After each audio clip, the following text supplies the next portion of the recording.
Let's call this meeting to order. It's 4:30, sort of. And the first thing we'll do is the Pledge of Allegiance. I'm going to do it in a minute. I haven't forgotten. I pledge allegiance to the flag of the United States of America and to the republic for which it stands, one nation, under God, indivisible, with liberty and justice for all. And I want everybody to note this is a new flag. Not iron, but new.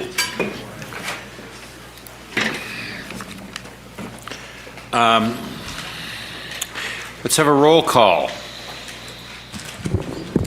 Director Diamond? No, that's loud. Director Hetherington? Here. Director Odette? Here. Director Rolfe? Here. And Director Stevens? Here. Any special orders of business? I would like to report out from our executive session.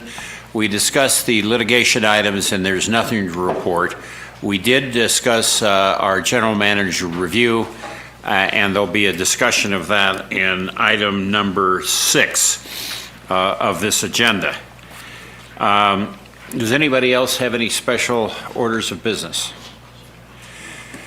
Modification agenda, we reserve the right to modify. Does anybody want to modify the agenda in any way?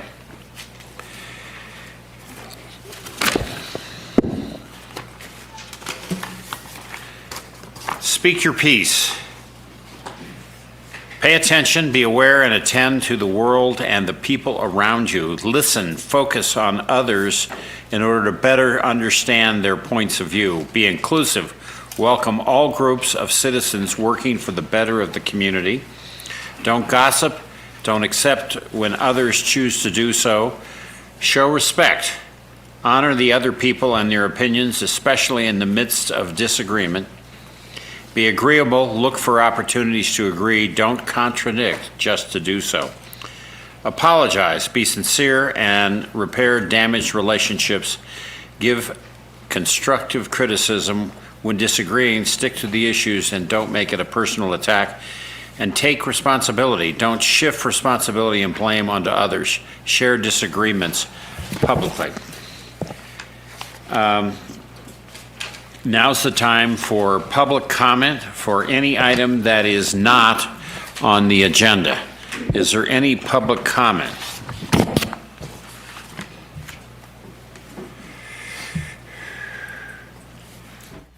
Thank you, Mr. President. And my name is Tom Meadows. You all may have noticed that I was absent for the last 2 airport board meetings. However, I've been in contact with several folks who are stakeholders in the airport. Seems to me that it took a complaint to the FAA to work out SOAR Truckee's FAA compliant 2024 lease when everything should have been done in-house without the waste of time and money to not only SOAR Truckee, but also the district. There are several aviation experts who are part of SOAR Truckee and are very knowledgeable of the grant assurances and associated rules. They discovered flaws in the costly rent studies that you paid a consultant who apparently wasn't knowledgeable in aeronautical operations. I don't know if the board is cognizant of the California Aeronautical Act Section 21690.7, Promotion of Commerce and Tourism, which states the governing bodies of publicly owned and operated airports shall manage airport facilities and grant airport concessions in furtherance of the development of commerce and tourism in or affecting the state. In managing facilities and granting concessions for services to the public, such airport governing bodies shall promote the development of commerce and tourism by alpha, securing a diversity of airport services, delta, limiting or prohibiting business competition, which is destructive to the ends of promoting commerce and tourism in the state. Echo, allocating limited airport resources to promote such ends, and Foxtrot, fostering California's image as a commercial and tourist center, end quote. Seems to me that Truckee is the epitome of diversity of aviation services to the public by promoting tourism for folks who desire to witness the grandeur of this region. It has been obvious over the past 2 decades that various boards have eschewed promotion of tourism, partially by seemingly wanting to get rid of Soar Truckee by forcing grueling lease negotiations. Seems to me that Soar Truckee has been treated as the bastard red-headed stepchild of the airport, and I suggest that airport boards treat them in a better manner than before, thereby making them welcome once more. And I thank you for getting the lease done to get them through 2024. Thank you. Good day. Thank you, Tom. You finished 10 seconds early. I didn't say that. Any other public comment?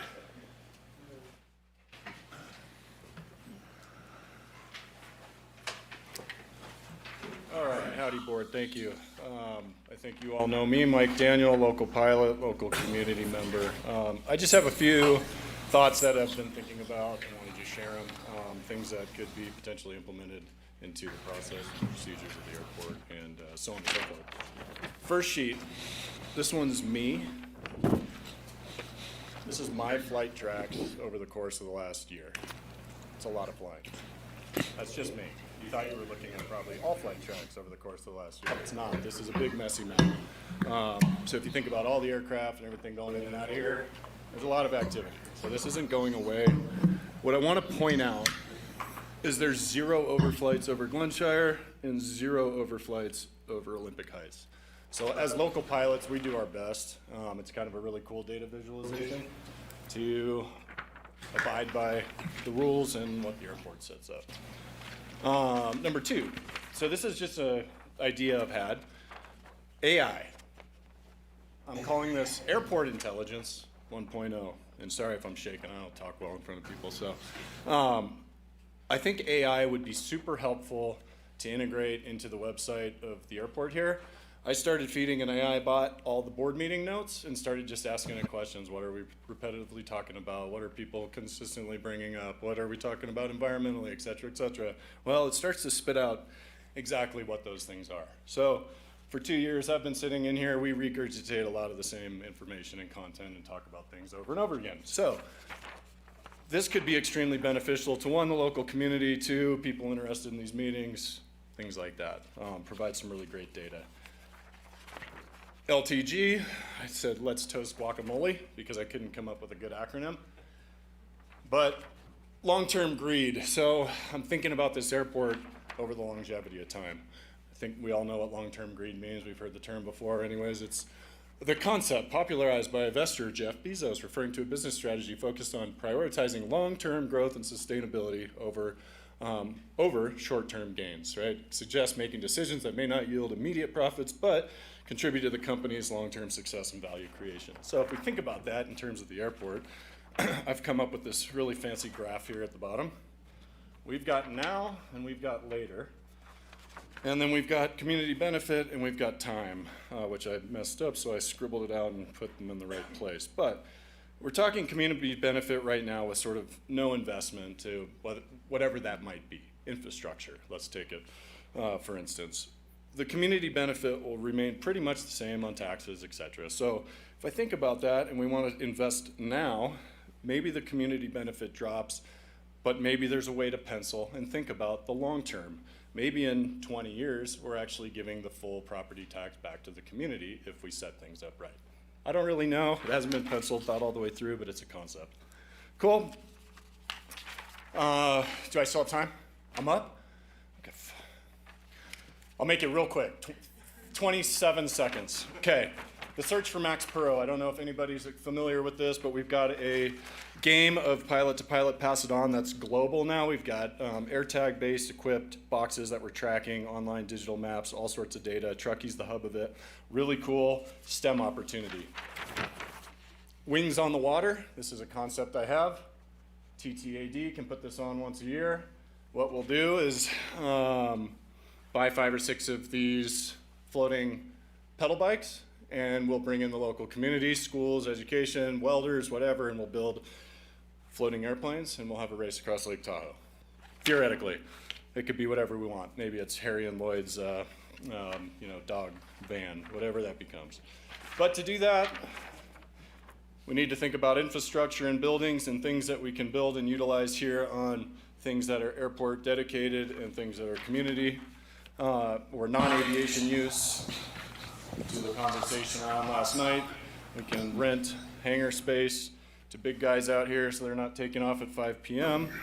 That just drives additional revenue. Palisades Tahoe might want to have a board, an executive leadership meeting in one of these spaces over here at the community hangar building. And I just encourage thinking about change.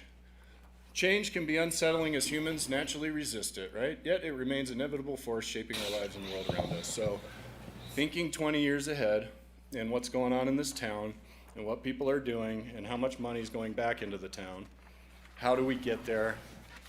By making this airport awesome. Thanks. Thank you very much. Any other public comment?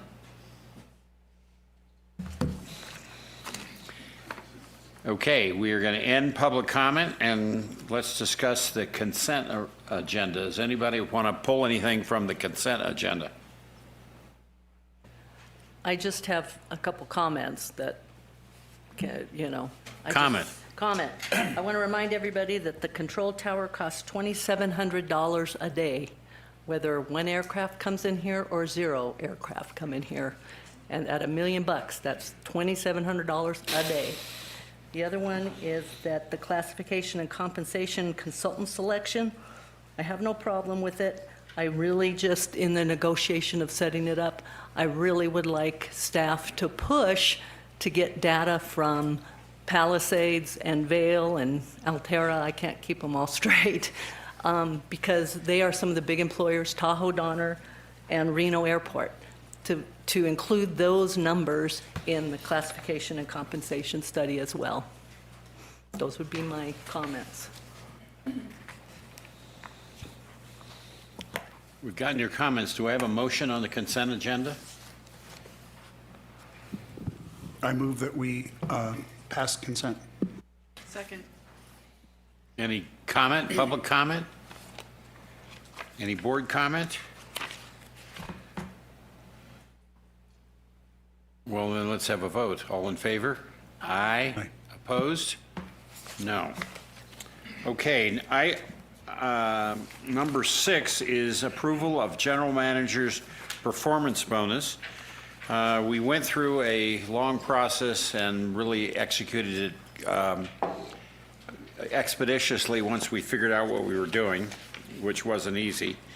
And per our contract with our GM, our performance evaluation was good. We like Rob Etnier as our general manager. We encouraged him to stay with us. And he was eligible for a $25,080 bonus. And we awarded him in the executive session, and now we're going to do it in public session, a bonus of $20,000. Per the numbers, it might have come out at 15, but we raised it up to 20 as a sign of encouragement and the fact that we like what he's doing. And that's the report out on that item. I would like a motion to approve a $20,000 performance bonus. I move we approve $20,000 performance bonus for Robert and I.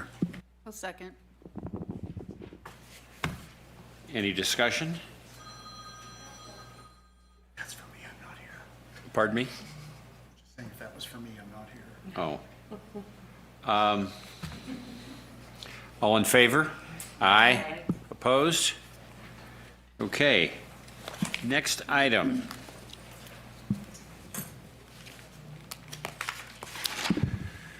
Wildfire mitigation program.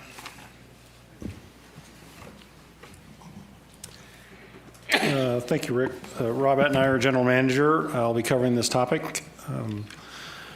In front of you, you have a staff report, and I'll walk through the PowerPoint presentation that goes with that, if we can bring that up.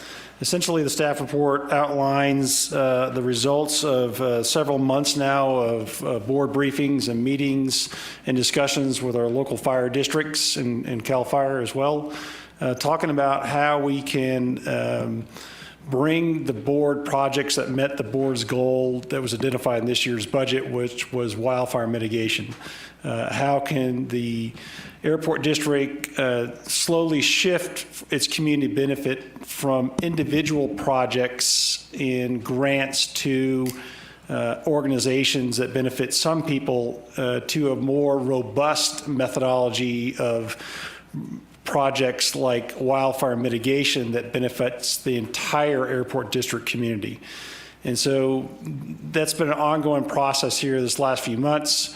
It's been really great meeting with all 5 of the fire chiefs and their teams to discuss their community wildfire protection plans, the identified projects that would most benefit the greatest elements of the community with regards to wildfire mitigation to community areas, and what projects have already gone through a vetted community wildfire protection plan process for each of those fire districts.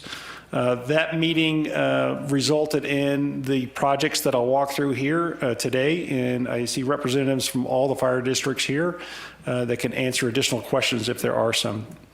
So let's go to the next project slide. There are 8 projects after walking through all these different plans that, as we talked about last board meeting, there's probably $50 million worth of projects to do within the district here, and that doesn't even include those of the Forest Service. So these are the numbers you see on here are the areas of the 8 projects that are being recommended today for board consideration to fund directly with the fire districts. Next slide. The first one is the Ward project that you see here that is approximately 130 acres that it creates a buffer corridor between the local community and these areas that have been treated a number of years ago, but it's time to treat them again. There's a second slide on this. It gives you the area here depicting that. And I'll quickly walk through these in interest of time. I know these are all presented as material ahead of the board meeting. Next slide. Second project is in Olympic Valley, another community buffer zone area. I believe you see the details on here.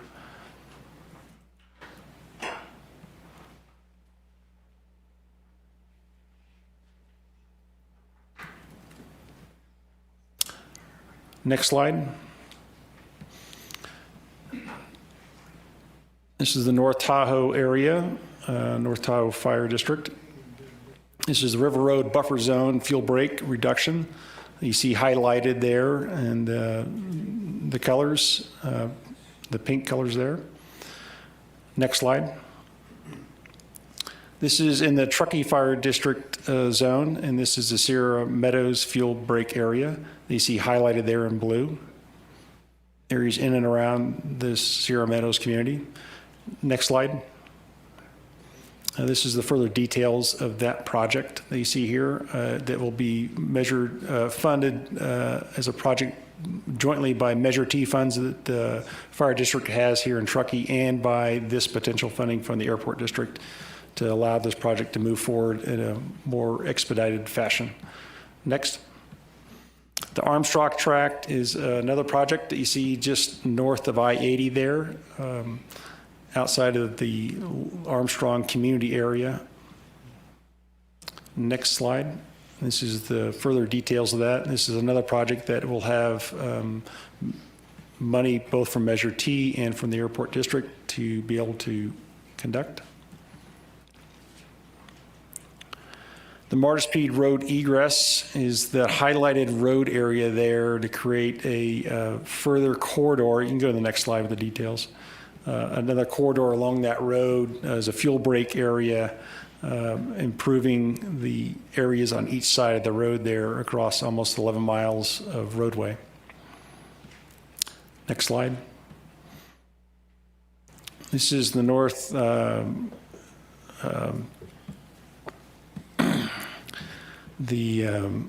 North Star Community Service District area here, the fuels treatment project, the Highlands View Road that you see highlighted there in green. There's a second project in this area, the next slide, in the area highlighted in green as well on the other side of the community. Again, these are fuel breaks for the community to slow down potential wildfires that might move or start in this area. Next slide. Thank you. Get back to the staff report.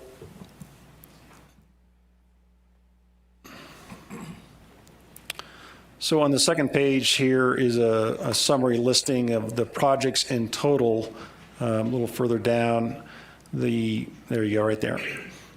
We have all of the projects that were just walked through on the map there for the individual project costs summarized here for the various acreage that they would address. It comes to a total of $1,934,500. The proposed budget for this year for consideration the board had was $2 million, and these are the 8 projects addressing 685 acres within the airport district for consideration today.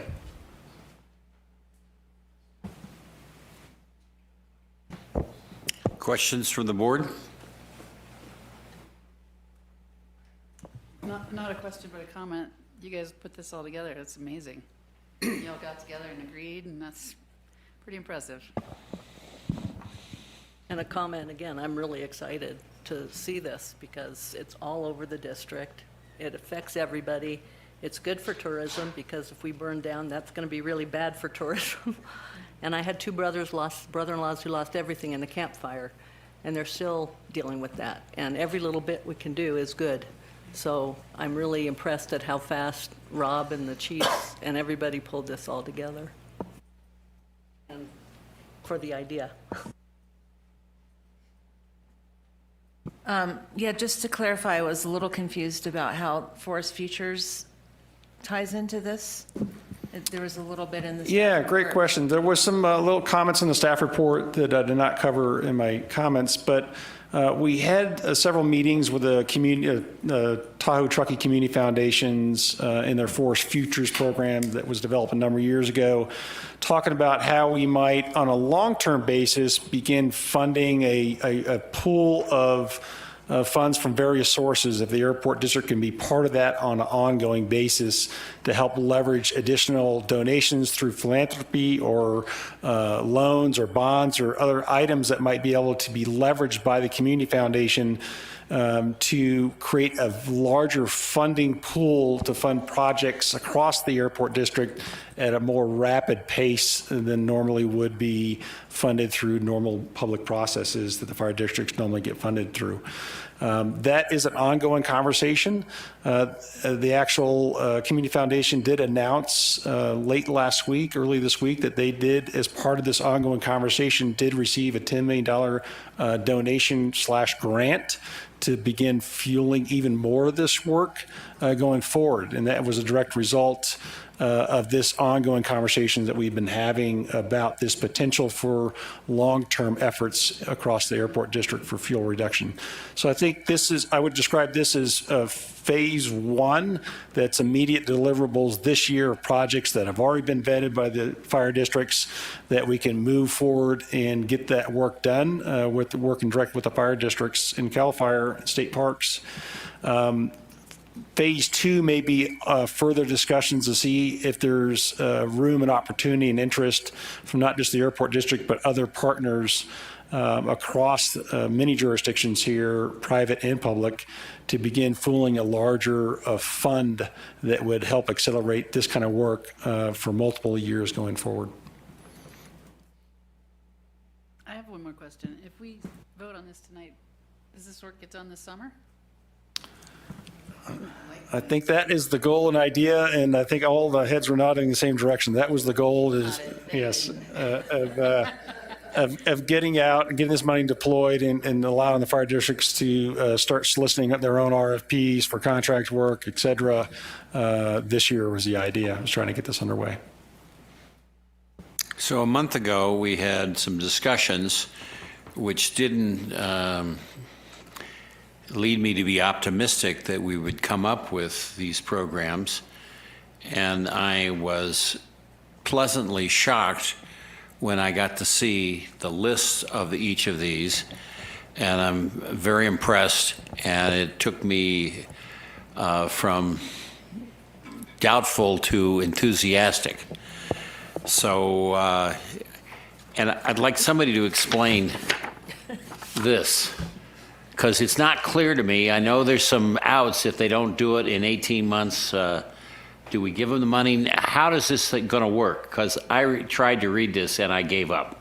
Yeah, it was a black line to protect the guilty and innocent. It was a standard contract. Well, give me the short course. Josh, I don't know if you want to Yeah, comment. I think that's included just as an example of the funding agreement we've used in the past. I think this project is slightly specific, and so we probably will update that, but use it as a template that better fits the needs of this work if the board moves forward. I think the key idea, as Josh is saying, is that we will use a specific agency partnership agreement with each of the districts specific to their project and a timeline to complete the project, the funding specifics, similar to that as a standard boilerplate contract or agreement. Any other board comment? I do. I just want to say I've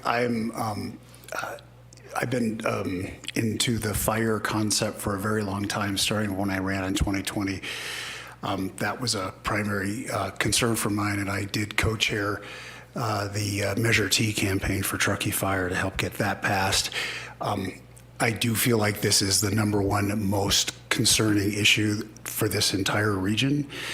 And what I like about the fact that we are considering passing this is that there's nobody who lives in the jurisdictions of these 4 fire districts that's not also a constituent of the airport. The fact is that we, across agencies, share constituents. We don't have our own constituents. So I feel like what we're doing, because we're funding this with the property tax money that we get, is that we are taking money from these households and returning it to them in services that are directly applicable to them. And I think it's fair to say in a way that that virtually all of them would agree with in terms of use of public funds. So I thank all the fire districts for your partnership on this with us and for working with us on that, and staff for putting this together. Any other board comments before we go to public comment?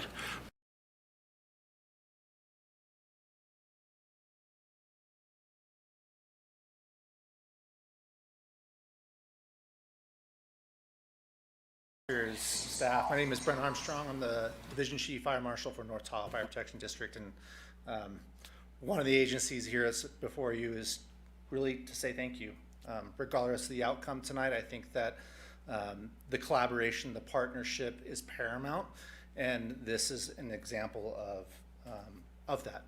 Outside agency has really no dealings with forest fuels and forest management, and here we are sitting at a table collectively to have a really big mission that protects our overall communities. So I'm speaking for the Fire Chief, Steve Layton, who unfortunately is able to come tonight. He sits as a board member for the Fire Districts Association of California, and unfortunately that coincided this week. So he wanted to extend his gratitude and appreciation for just the partnership alone, and obviously if there's any yay votes to tonight's presentation.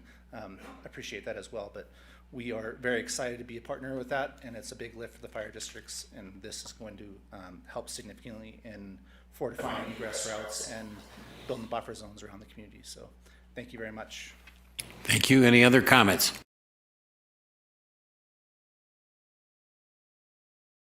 Cohen, I'm a Truckee resident, property taxpayer. I've been here before. I just wanted to echo that sincere appreciation for the board's efforts toward the wildfire mitigation program. None of us in this room had any say over the rate at which this district collects ad valorem tax dollars, but we sure do pay the cost. And it's remarkable to me how much taxpayer money goes toward this airport, but that has given this board an extraordinary opportunity to address a serious regional health and safety concern for pilots, for the airport itself, and for people like me who otherwise derive zero benefit from the airport despite considerable contribution to its budget. This wildfire mitigation program funding, it's not just what you were elected to do, it's the right thing to do. So thank you. Thank you for the time you've invested in making it possible. And thank you for your vote, I hope, ultimately, in approving this funding. I also sincerely hope that this is just the first step in the district becoming the resource it can be for the North Tahoe community. I understand that there's some possibility that this wildfire mitigation funding will ultimately replace funding for other community initiatives. I strongly oppose that, and I would just urge the board to think carefully and expansively about the obligations it has to the taxpayers who so amply fund this airport and get virtually nothing in exchange except for sound and air pollution. So thank you very much for listening, and thanks so much for the good work, your good work and the staff's good work. Thank you. Any other?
Little background with the collaboration between the community wildfire protection plans, the unit burn plan.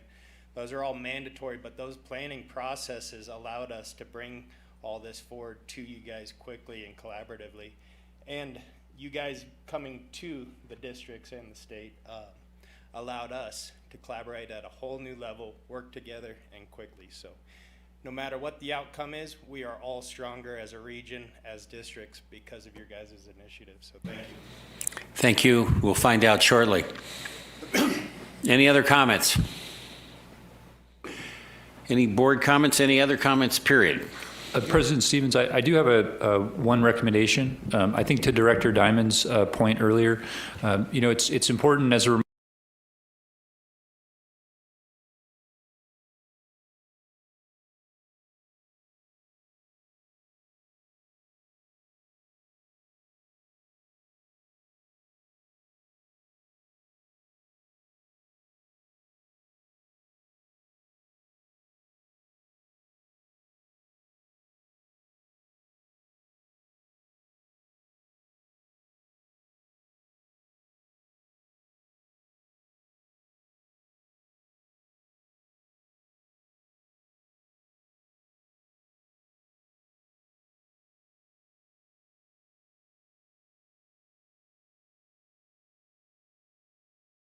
that at the end, that the board further find that this funding serves the public purpose of the district for a number of reasons, including the district is a directly affected landowner. Wildfire does not respect property boundaries, so all mitigation projects protect district property, and wildfires have significant regional impacts, including threats to public health and safety, property damage, smoke, loss of tourism, visitors, and others regardless of the location that affect airport operations and safety. Thank you, Josh.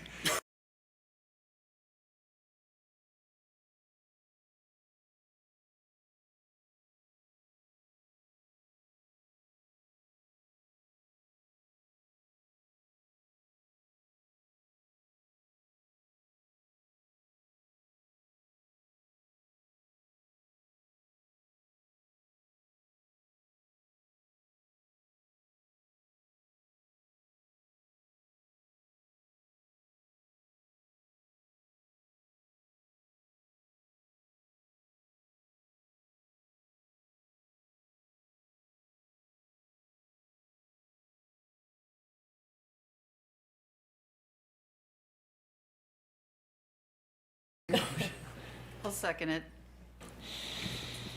Any discussion?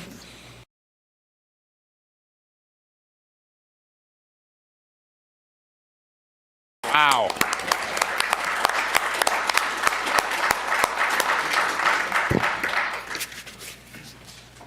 That felt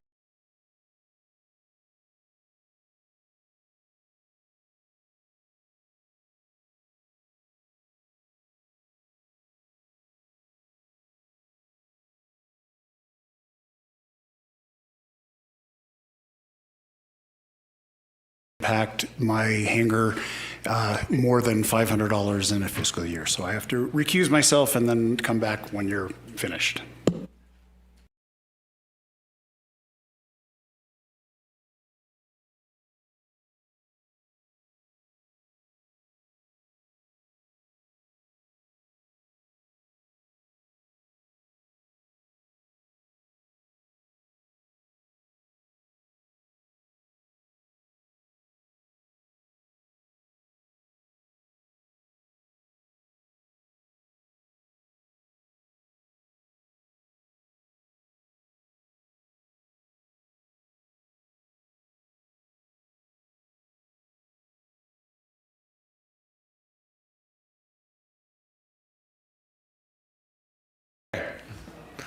In front of you have a staff report discussing the award of two contracts to the lowest bidder and the recommended bidder to repair hangar damage across our entire 227 hangars from last winter's, a year ago winter's, second largest snowfall in recorded history here in the Sierras, where we had a number of hangars that sustained minor damage and major damage. We actually have 8 hangars that do not have aircraft in them right now, and then we put shoring in over this last winter to minimize further damage. During that process this last year, after we were able to clear the snow off the roofs and get structural engineers in to inspect all the hangars, document the noted impact of the snow load on the hangars, and produce appropriately constructional drawings associated with structural engineering of all the hangars, present that through a bid process to qualified companies to do hangar repairs. We're at the point now where we are recommending the award, as noted in the staff report, to award a contract to begin hangar damage repairs across all of our hangars, as noted in the documentation, this summer, 2024. Want to go? You want me to go? You go. All right. Are these the 3 that bid local? They are regionally local, but not specific Truckee local. None of them. None of these folks, no bidders were local here as part of this process. Can you tell me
as we award a contract to recovering those funds from our insurance carrier.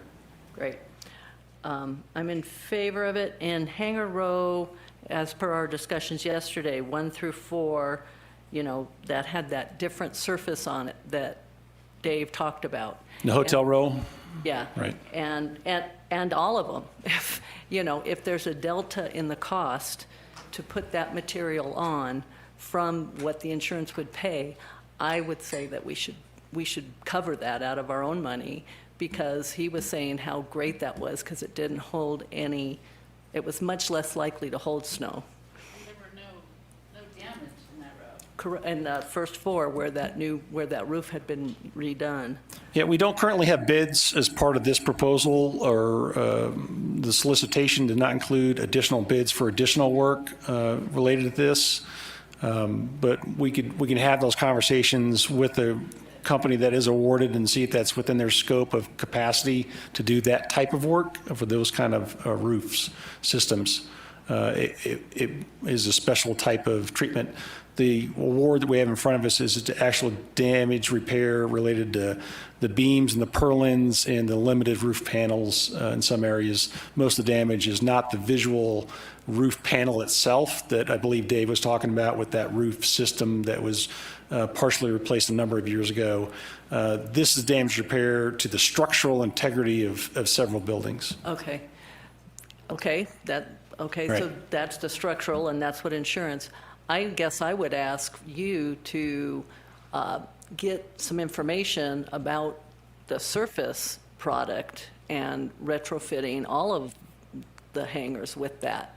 And if it's an independent, you know, another bid, I'd like to see that, because if we can approach the hangars that we have with that type of a surface that sheds snow better, that would be worth spending money on. Yeah, I think as part of our conversation yesterday with the workshop, I think what we're doing here is putting together a long-term plan to address hangar maintenance, and it would certainly include roof structures and types of treatments on roofs as a potential solution for the long haul, given the vast majority of our hangar structures are not built to current code. But I guess what I'm asking is, so none of this is roof surface? This is all purlins and structural? There are some roof surfaces in some areas, panels, roof panels that are part of the repair, yes, but not an entire hangar row's roof is not involved in this repair. And that's what I'm saying, in a change order, if those particular ones, it's worth, what is that extra money? And if you can bring that back to us, I'd be willing to spend that for those particular ones. Yeah, I think I have to do some more research. I think it's a really complicated answer that I don't have an answer to right now, and require a lot of discussions with contractors about their capacity to do even that kind of work with the one we may award today. Any other comments from the board? One observation is we have 8 hangars that can't be used. There's so much damage. 8, that's a lot. Any public comment?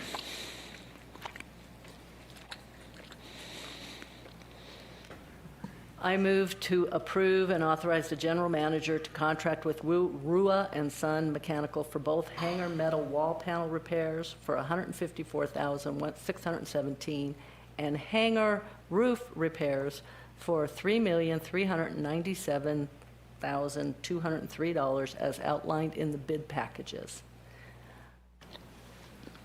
I'll second. Any other comments? All in favor? Aye. Opposed? None? Thank you very much. Thank you. How far away is David? I can send him in. Please do.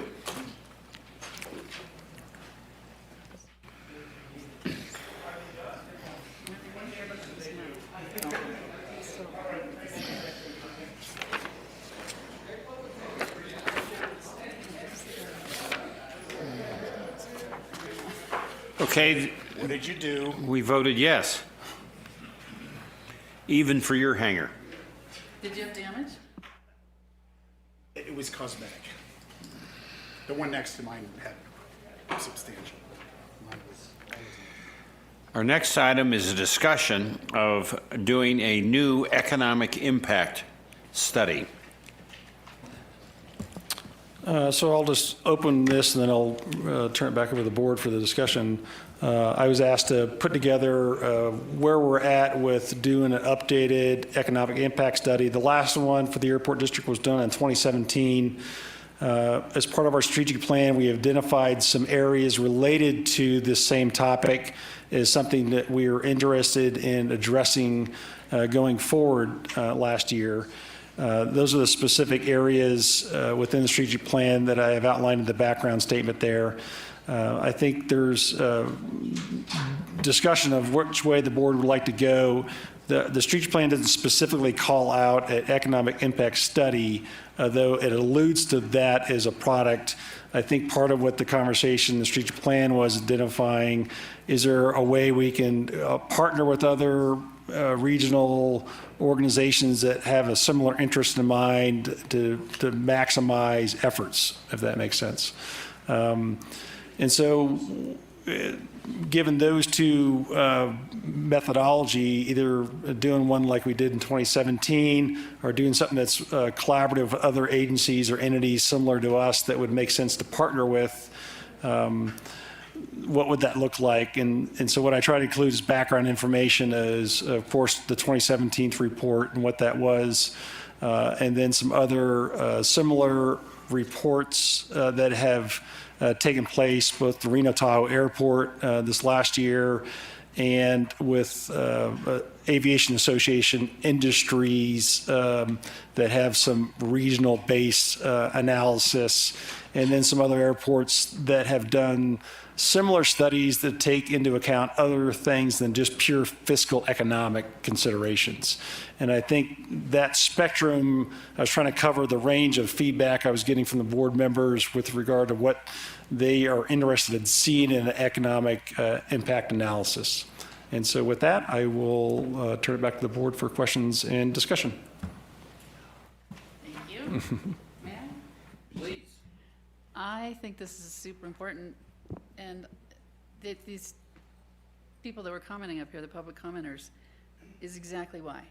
They sat here and they said, we provide nothing to this community. They'll never use our services. Okay, then maybe not, but in 2017, we were contributing $80 million per year, every year, to this community. And I think we need to do this, and we need to publish it far and wide, so that everyone who's sitting here saying, oh, we pay and you do nothing for me, gets educated. It's okay. I think that's pretty much it for me. And by the way, I think it should just be us. I don't see the value of adding the PUD into our economic impact in this community.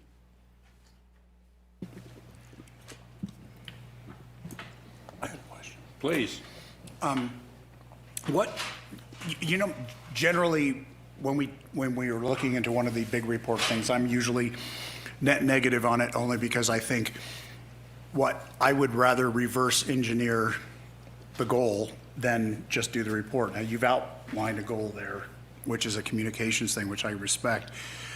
The question I've got, 2017 wasn't that long ago. Do we have any reason to believe that a new report would be any different? We have a report right now. So is there something about the current report that we think is no longer accurate or that wasn't accurate? You're looking at me, so I'll answer, but I would. No, I'm just looking in general. I think it's just that much more valid. We don't want people to say, oh, that was so 5 years ago, pre-pandemic, which is actually true. Okay. And now it can only be more, far more than 80 million a year, every year.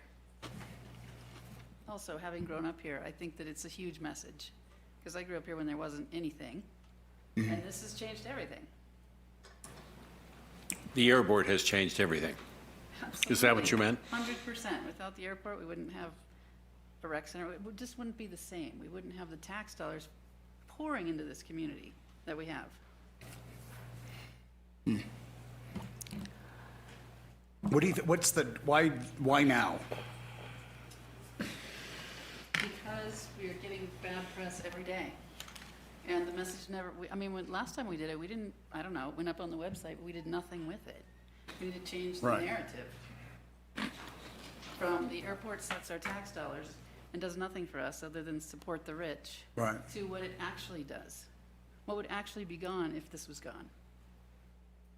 You mean if the airport wasn't here? If the airport was not here, this community would lose minimum $80 million a year. I think that's a scary conversation, because if the airport wasn't here, you have that incredibly massive landmass that's worth a fortune that might be used for a lot of This things, is so why we we might didn't not want study. to go there. No, I do want to go there, because the last one didn't even include real estate. Yeah, It did not include anything having to do with real estate. It was Yeah. just the direct and indirect contribution that comes from here. so let me ask, this is of course quite timely, given that we just passed the fire funding, do you think this would do a better job of your goal than publicizing the fact that we're making this commitment to fire? I think that, you know, not speaking for these people, but the comments that we regularly get Right. are very directed towards sort of a Robin Hood mentality. You take our taxes and you give them to the rich, Yeah, right? It's like, it's a broader thing, you know, like, we have sidewalks in Tahoe City, and not directly because of this, but everyone who has a carpenter in their family is working in Martyrs Camp. Like, they wouldn't have a job, right? There's so much that only this kind of document, this kind of study can speak to. yeah.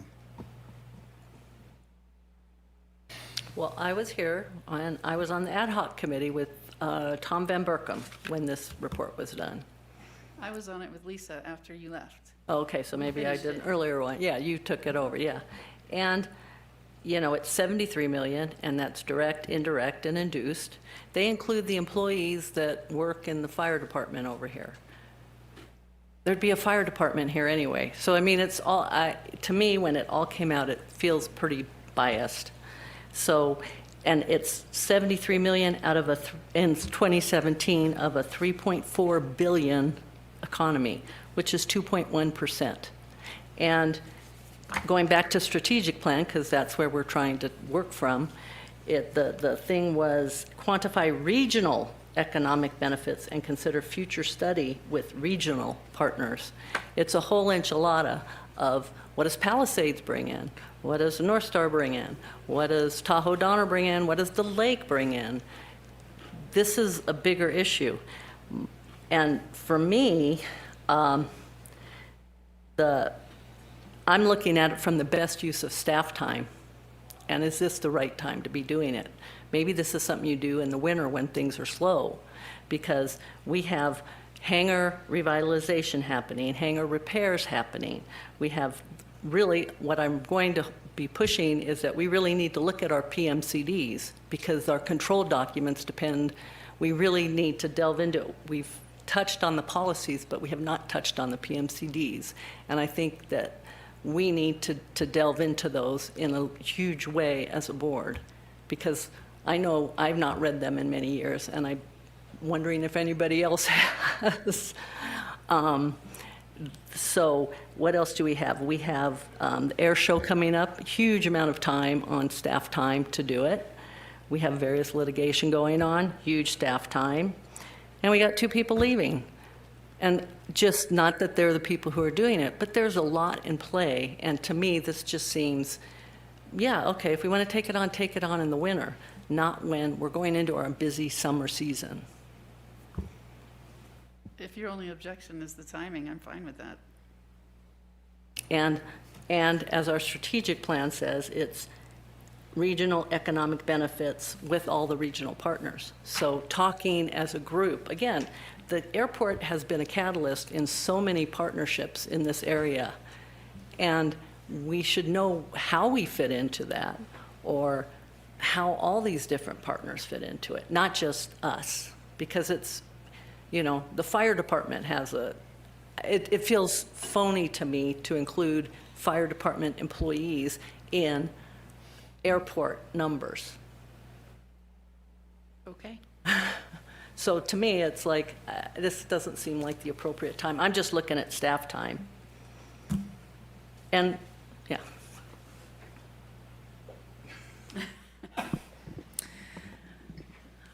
I'm very cynical about the economic impact report because the only time that it's really come across my, come to my attention was during the campaign.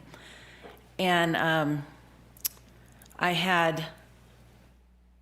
started to use the numbers and really tout the airport, and this is how much we bring in. And every time I spoke in a room with Mary and Chris, their numbers were different. And Mary was on the ad hoc, but she didn't believe the numbers. So she took the report and made it what she thought it was going to be. And then I got tired of, I wasn't going to split hairs. So it felt to me like it was a very political piece of paper. So I don't know. I mean, I don't know. Everybody took statistics in college, right? We all had to read How to Lie with Statistics. That's kind of how I feel about the economic impact report. I will say, as far as economic impact for like the resorts and tourism and that thing, doesn't the Center for Prosperity do that? I mean, that's their whole job. And they study that all the time. And they come and talk to Good Morning Truckee and they tell us how much. So I think it might be worth contacting them and maybe partnering with them and seeing if there's some way that they can help us look at it to make it more impactful or more meaningful. And then at the end of the day, I'm wondering how helpful is it to staff? Like, how much do you rely on that report? Is that something that comes across your desk pretty frequently, or is it? The 2017 report I read when I first got here, and it was informative from a big picture perspective, contributions of the airport to the community. It seemed kind of obvious to me that, of course, the airport contributes to the community, and the dollar value may change over time, but it was useful. It's not necessarily a document I look at every day, but it was helpful up front. I think it's still somewhat valid, to be honest. I think the core function of it I thought was accurate, and it conveyed a picture of the airport district being a important part of this community. So I think the basics of it were valid when it was done and still valid today. Right. Okay. Sorry, I'm still cynical about it. What about timing on this and staff time and Mary's suggestion of doing it in the winter and that kind of thing? Yeah, I really Certainly- appreciate those comments, And Mary. certainly after Yeah. the election. As far as, I won't comment on election timing, but as far as, I appreciate those comments, Mary. I would, as far as staff workload, I've definitely given a number of things that you commented on, Mary, and other priorities that are being actively generated. I would put this lower on the priority list as far as capacity is concerned, because these things are typically, you go an RFP, that's easy, you hire a consultant to do it, but the consultant really comes and just dominates a lot of staff time with needing data, essentially, and I don't know, I would prioritize, most of that data time would come from Kelly, the finance office, is that I would prioritize them switching accounting programs and softwares first before moving into this as more beneficial to actual functionality of this organization for the district.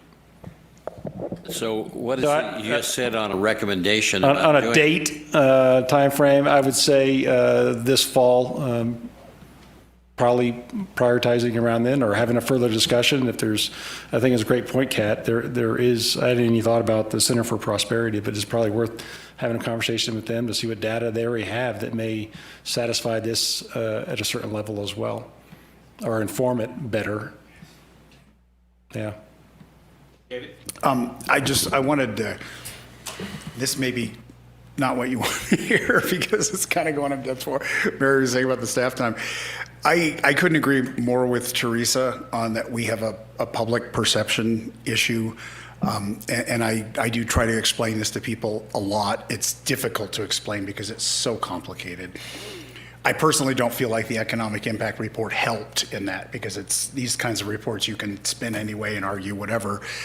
But I do feel like the fire thing could serve exactly this purpose of helping. I think we just saw that with a few people who were here who felt like the airport didn't benefit them in any way, and then they attached themselves to the fire mitigation program, and now they see, I think maybe, I don't know if they're net positive on the airport, but certainly that was an improvement. So what I would ask is, which is kind of like a little bit of a sidetrack on this, what we're gonna let people know about the fire thing. We are. Okay. Yes. We will be having now we have a decision, and we're drafting a press release and a variety of communications that will go out to let the community know about this partnership with the fire districts and the benefit and the use of tax dollars. Absolutely. All right. That could end up moving us in that direction. And then not to the exclusion of this, but more immediately than something like this. And I know that that's a staff issue, so I'm not trying to take up staff time, but. No, we are planning on that as part of the Okay. decision today in the fire mitigation part. All right. I certainly would welcome more time, to be honest, Teresa, on doing this and exploring, as Kat said, some other regional folks that are collecting data around this area that we could partner with perhaps to get something done. Any other comments? Any public comment? So I think what we're talking about is you need to come back to us after you've spent some time on it. And we're not giving you direction to do it now. Sounds good. I'll add it as a reminder and back brief for this fall on the rolling agenda, so we don't lose track of this. And we'll begin our due diligence from the staff chewing towards this, right? Again, with the strategic plan verbiage in mind that we all agreed to of a regional partners. Absolutely, Mary. I don't, that's why I put it on there. As you all heard me talk many times, that's why I use my guidepost as a strategic plan. So I try to stay true to that, yes. Because the airport's going to be here. The airport is part of the community, and Okay, next agenda item, board committee assignments and ad hoc committee reports.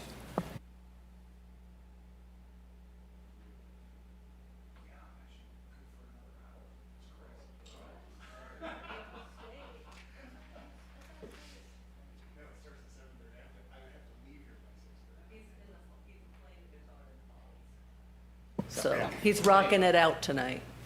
Go ahead. The Truckee Tahoe Workforce Housing Agency didn't have a monthly meeting in April. We had an executive meeting to plan our strategic workshop in May, and I will be back in May with insight. The River Revitalization Steering Committee is doing a big public outreach. You may have seen it in some of the newspapers and online.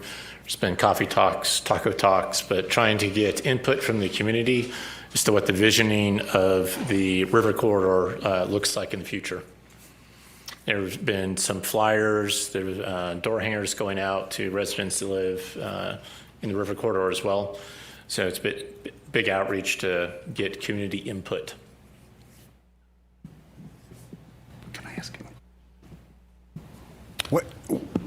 What's your take on how that's going? With the outreach that you have with the community, are people coming in net positive? Are they concerned? Are you addressing the concerns, if there are? I don't have the outputs from the outreach. To date, there have been 4 events. 2 have already been held, 2 this week. I think there's 2 next week. I don't know what the feedback was to those.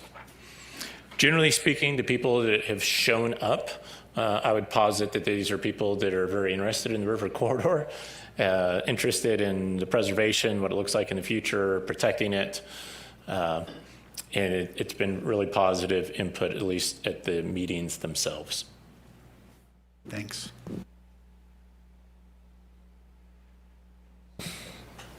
Act. Sorry, thank you. Kat, did you want to add anything to that? I had some comments CTA first and then ACT. There are some comments in there. The Climate Transformation Alliance group is seeking further participation and folks that are interested in being on subgroups. And there's some links in the document here today, staff report, that will land you on the website for the climatetransformationalliance.org with further information about joining subcommittees that folks have particular interest or knowledge in to participate further. Anything else on that? Yep. ACT meeting, we have our next scheduled ACT meeting. We're going to talk about, it'll be a hybrid meeting, both in person in this room and on Zoom. And we're going to talk about our construction plans and operating plans for this spring and summer and how that might impact local operators here at the airport.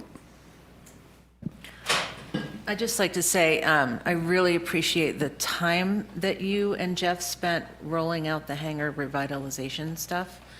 And it was obviously very well received. I attended the ACT meetings, but I know you had additional meetings. And it's a lot of time. It's a lot to take in. I think I went back and looked at the slides from the last one earlier today, and it's just so well thought out. I really appreciate what you guys have done.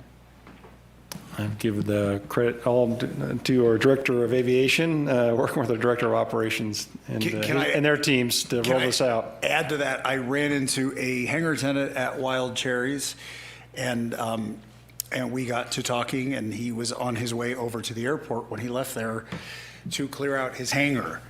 And I said, I asked, well, how are you feeling about that? And he said, and this was somebody who had sustained damage in the last storm, not last year's storm. He said, it's not super convenient, but what they're asking is reasonable, so I have no problem. And I thought that was huge. So thanks for handling this entire program so well. Thank you for the feedback. We like reasonable. Any other comments? Any public comment?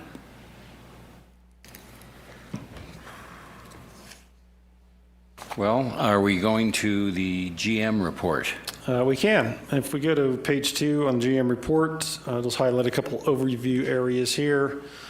With that 4-quadrant graphic there at the top, I don't know if you can make it bigger. The check mark, green check marks represent all 4 quadrants. Again, for those who haven't seen it, represent a highlight of areas that are in a strategic plan.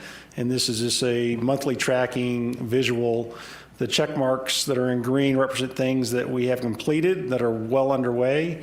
The black arrows are things that we're currently working on and making progress on right now. The focus on the public purpose of an airport, we just had a discussion about that today with the award of funds across many wildfire mitigation projects that was related to the public purpose of an airport. The master plan phase 2, we had a discussion yesterday in a workshop where we're beginning the elements of what the future master plan of the airport might look like. And there was great feedback from the board on that. And we'll be developing more details and bringing those back to the board for further review and refinement in the community as well. Those are just a couple highlights on those. Item number 2 down here, for those who aren't aware, we did have an aircraft accident here, November 960 Lima Papa on March 30th. It was a tragic accident. There was a loss of 2 lives that were the passengers of that plane. The details are here. I want to thank our first responders, particularly who were called out in that winter weather conditions storm to respond to that incident. Both CAL FIRE, Truckee Fire, Truckee Police Department, the Nevada County Sheriff's Department, and the Coroner's Office, NTSB, the FAA, airport staff, all responding in the middle of that storm to see what we could do about that particular incident. We continue to follow up with the NTSB's investigation and provide all appropriate information they are asking for. And there is a link to an article that was put out by the SACB for folks that are looking for more details on that particular incident. And our thoughts go out to the family. Can we add something to our pilot communication? In foul weather, think Reno. Yes. I will say that Director Minesco, Jeff Minesco, here to my left, our Director of Aviation, with the board support, has implemented now this year a Fly Safe program here at the Truckee Tahoe Airport. It's the only program that's partnered with the FAA in the Wings program across the entire nation now that offers additional professional development to all pilots to operate in and out of this airport here in Truckee, to continue to increase the skill sets and the professionalism and really talk about flying safe in and out of this airport and just in general as well. And so I think we are taking and have taken, even before this incident took place, some significant steps in the direction of pilot proficiency at this airport for the benefit of the pilots and the benefit of the community. Can I comment on that? The program is fantastic. What Jeff has done, the participation people, it's been really, really great. I couldn't support Rick's suggestion more. Our flight planning materials are where pilots are making their decisions with regard to how they're going to get here. And I do feel like just that slight psychologically, just to remind them that Reno is right nearby and there is precision ILS approach all the way to the ground and no terrain concerns over there, and generally easier weather conditions. I think the fact that we have instrument approaches here, the fact that we've got a control tower, we have in my opinion, a safe airport, but we have issues surrounding this airport when the weather goes bad that some pilots might not be prepared for. And I echo that we just encourage pilots to remember Reno in all their flight planning. Yeah. I would just add, if you go to Lauren, if you go to our Truckee Tahoe Airport page, go to pilot info to your left, go to pilot essentials or flight planning, pilot essentials. This is where a pilot, and if you could blow it up, the first bullet says, set your personal limits before arriving. Number 2, be prepared to divert. Non-radar environment. Expect mechanical turbulence inbound. Afternoon winds are typically gusty. Wind shear is common. You will land in a bowl of mountains at 5,901 MSL. No precision approaches and high weather minimums. Diverse fleet mix. Density altitude commonly exceeds 9,000 feet. ADSB ground station provides great air picture. Be cautious of wildlife at night. No 24-hour tower. So just right up front, we tell people, number 2, set your limits. Be prepared to divert. We'll beat the drums more, but I just want to be really clear. We're already saying it. Yeah. We're not saying it. We are saying it loud and clear. With respect, we'll find a higher mountain. The AFD is right up front, and, right, and approach plates, comments. Right. My guess is that most pilots are not going to come to this location. They won't. They're in flight. No one's the unfamiliar pilot and the pilot. He lived here. He flew here all the time. Right. All the time. Very active pilot. Right. So we will do our best. Do pilots click through that many screens to get there? That's a lot of screens you went through to get there. I don't know. We've never taken a survey. Is that what you're saying, is that this type of information should be more on the front page? Or easier to... Well, I think I'm asking David if that's what he's trying to get to, is should this type of information be... I think that in a case like this, the simpler the communication, the better. Mm-hmm. And the concept of remember Reno in your flight planning, that it's not far away, especially by air, it's not far away, is super important. And to have that communication everywhere a pilot goes when she or he is flight planning, that's what I'm saying. To whatever extent we can. We don't have control. Yeah, no, I mean, we can do our best, and we'll continue doing our best.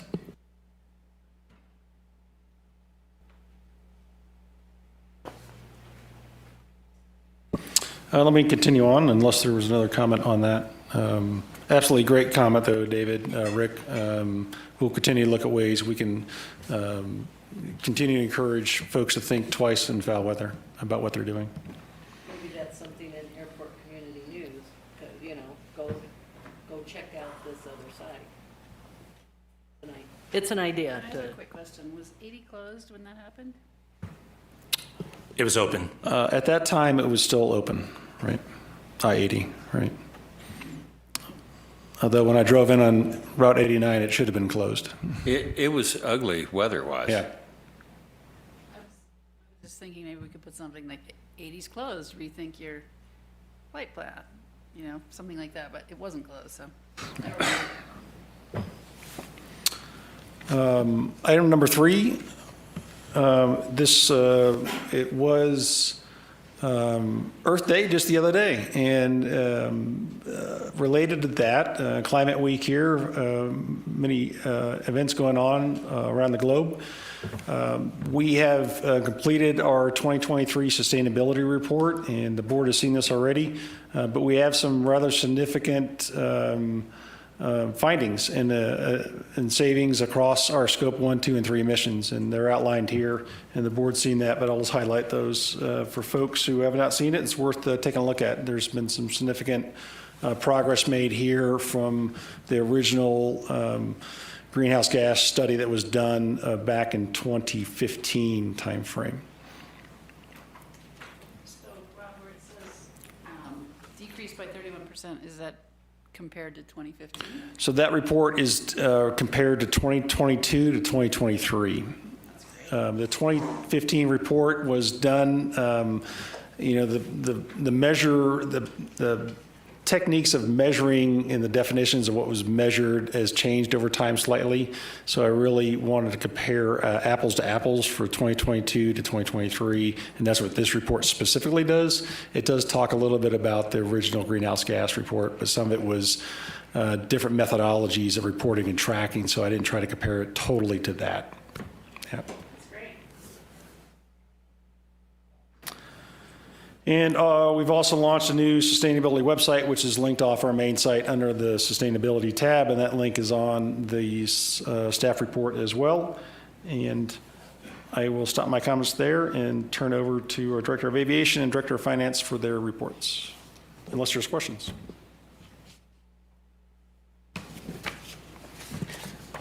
Just a couple of highlights from the AVCOM reports. Last month, operations were down 10% compared to the year prior, and then when you go quarter to quarter, we're about 15% less. If you look at the upper right, and this came up in the last conversation, these are the Fly Safe events that we've done to date. And on the 10 Ways to be a Safer Pilot and the OPA Rusty Pilot Seminar, that was last Friday and Saturday, so that we already had submitted this online. So it was 24 on 10 Ways to be a Safer Pilot, and 50 pilots, approximately 50 attended the OPA Rusty Pilot Seminar. So that's 215 pilots have attended some form of training. And when you actually do the minutes, because these are all different lengths, that's 323 hours of training that we have provided to local pilots. That is unheard of for a general aviation airport to be doing this type of outreach. And just for context, the AOPA CFI that came out to put on the Rusty Pilot Seminar was shocked and thought this was an amazing program. There have been a couple podcasters that have talked about the accident with November 960 Lima Papa. I've talked with them, let them know about this Fly Safe program. I think one of them is going to do a podcast on this. So it's a pretty amazing program, and just to talk about what we just talked about with the pilot with 960 Lima Papa, and I think my comments may have come across sharp just a minute ago talking about the webpage. I don't think the webpage is going to change any real behavior. It might change the behavior for a pilot that's never been here. To change the behavior of a pilot is about some type of local culture. And the pilot of that accident had not attended. I'm not saying if they would have attended, but I think by having 215 local pilots to date attending our seminars, being part of that conversation, starts building a culture of interaction. And if we do this correctly, holding each other accountable, so that when one pilot sees somebody else do something, or we become aware of it, or I become aware of it via tower or from whomever, within that bubble of culture, we can up the ante and instead of having potentially a normalization of deviance, we have a normalization of safe habit patterns, which is what I'm trying to build, which is what I come from with a military aviation background. It wasn't about what was in the regulations, it was that flying squadron culture that made every pilot in that unit want to be better. So that's what we're trying to do here. We'll see how it goes. But to date, 215 people. So I'm super proud of it, and we've heard great feedback. In terms of flight quiets, March is a quiet month historically, as it is 14 households. We had 2 shoulder hour operations, no comments during those shoulder hours. And we begin the hangar row inspections under hangar revitalization for Alpha Bravo Charlie Rose on the 1st of May. And if you go out, there's a 30-yard dumpster. We've already emptied it twice. So people, per Director Diamond's comments, people are cleaning out their hangars, so, which is good. That's all I have for a report, pending any questions. Just a comment in terms of, this is another example of where this airport has been a catalyst. If AOPA is noticing it, then does it become something that another airport wants to institute? Because then when they come here, they've already experienced this training. And so when we can be that catalyst, it's pretty exciting. So thank you. And how we send out press on that as well, you know, reaching out to the alphabet groups, that if we can do it, you can do it, you know? Echoing that, you to me are the catalyst of a culture of environmental concerns. We've had, but we've not done a good job of articulating that and taking action. And Rob, you've taken a lot of action on that, which I think is setting that standard for this district, that culture matters to us. And Jeff, in my opinion, what you are doing is you are taking that culture toward the personal responsibility of the aviator, and that when we take off, our risk should be our risk. It should not be a shared risk with people on the ground, and we should do everything we can to mitigate that. So I applaud you for those actions, and I, like what Mary was saying, I love seeing, you know, like Larry from the FAA just going, you people realize you've nobody else has this. Like, he's so, you know, recognizing this, and then the guy from AOPA, the same thing, recognizing that we, and this is what I go back to, is like we pull in tax money. It gives us opportunities with the fire, and it gives us opportunities with this stuff as well. And I just love the direction we're going with this, and the fact that you guys are doing such a great job with, obviously, with the rest of the staff as well. But that culture is super important. Thank you.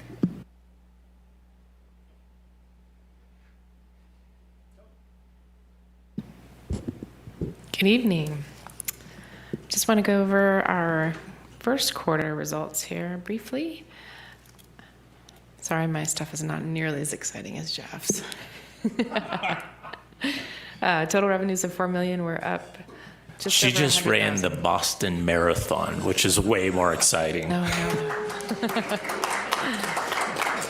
No. Anyway, now revenues are just over 100,000 ahead of budget, and we are catching up with first quarter last year. Overall net income at 451,000, 642,000 ahead of budget. As far as quarterly variances go, as with most things in the first quarter, we haven't had a chance to spend a whole lot of money. There are a few items that were over, but really it's just a timing of when we put in the budget for it. For example, the ADSB, instead of paying it in 2 chunks, we just paid it in 1 chunk. Studies and plans are down, community benefit down, just all due to timing of when we put the budget in.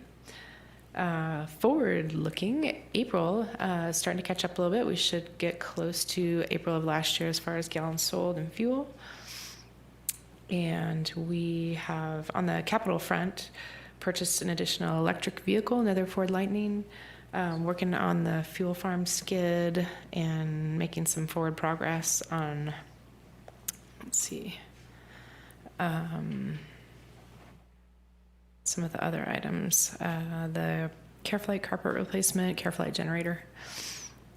Those are all in the report. Hoping by the end of this week we should see everything, all the data that they need back to the auditor. So for this time next month, we'll have an audit report for you. And I think that's all. Does anyone have any questions? Any questions from the board? No. Any comments from the public? Thank you, Kelly. And again, Thanks. congratulations. Thank you.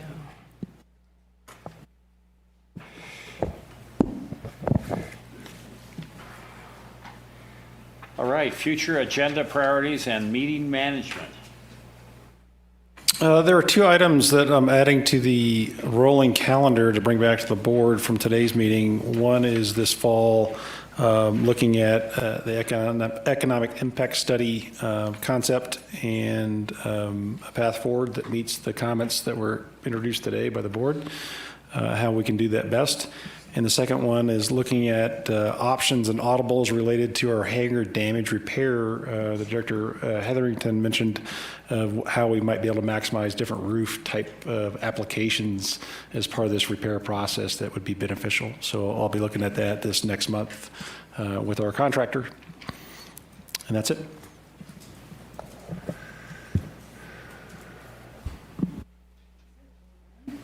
Well, any board member announcements? Upcoming meetings, they're listed there. Any other comments? Do we have a motion to adjourn? I move we adjourn. Second. All in favor? Aye. 6 p.m. Hot